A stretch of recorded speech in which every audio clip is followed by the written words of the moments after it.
妈，我回来啦。回来啦，来，肚子饿了吧？饭菜准备好了，快吃饭。快吃，我要割菜了。快吃。这阵子工作累不累呀？还行，还行就好，身体要顾。你现在在外面租房子，一个月花费要多少钱？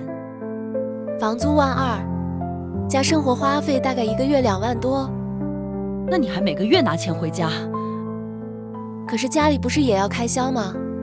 其实不用，你在外面生活已经很辛苦了，家里还过得去，不用担心。现在你只要把你自己顾好，等你哪天过得很好，你再请妈妈吃顿饭就好了。长大后才发现，很多父母亲要的不是钱，只是想知道你过得好不好，